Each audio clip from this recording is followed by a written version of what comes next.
Psalm 23. The Lord is my shepherd. Psalm 23 is one of the most beloved and well-known psalms in the Bible. It paints a beautiful picture of God's care and provision for His people. The psalm is often read at funerals and memorial services, as it offers comfort and hope in times of grief, but its message is relevant for all of us, regardless of our circumstances. The shepherd's care. The Lord is my shepherd, I lack nothing. The psalm begins with a powerful declaration: the Lord is our shepherd. This metaphor is central to the psalm's message. Shepherds in ancient Israel were responsible for guiding, protecting, and providing for their flocks. They led their sheep to green pastures and still waters, defended them from predators, and cared for them when they were sick or injured.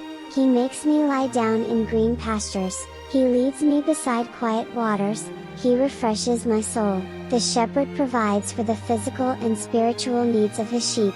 He leads them to places where they can rest and be nourished. He guides me along the right paths for His name's sake. The shepherd knows the best way to go and protects his sheep from danger. He leads them on paths that are safe and good. The valley of the shadow of death. Even though I walk through the darkest valley, I will fear no evil, for you are with me. Your rod and your staff, they comfort me. This verse is perhaps the most famous in the entire psalm. It speaks to the reality of suffering and death. Even in the darkest moments of life, the psalmist finds comfort in the presence of the shepherd. The rod and staff are symbols of the shepherd's authority and protection. The rod was used to ward off predators and discipline wayward sheep. The staff was used to guide and rescue sheep that had strayed.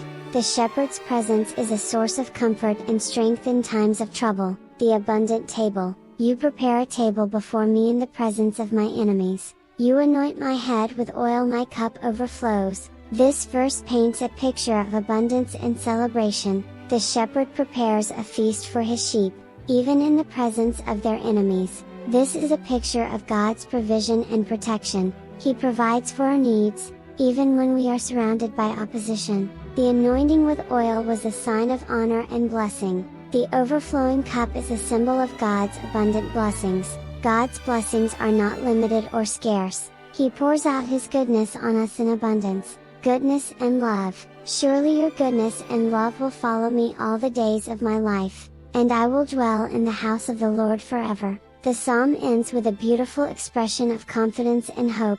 The psalmist is assured that God's goodness and love will be with him throughout his life. He looks forward to dwelling in the house of the Lord forever. This speaks to the eternal nature of our relationship with God. Goodness and love are two of God's primary attributes. They are the foundation of His character. Dwelling in the house of the Lord refers to living in God's presence forever. This is the ultimate goal of the Christian life. Conclusion. Psalm 23 is a timeless message of God's care and provision for His people. It is a source of comfort and hope in times of trouble. It reminds us that we are never alone. The Lord is our shepherd, and He will lead us through the darkest valleys, and into the green pastures of His love.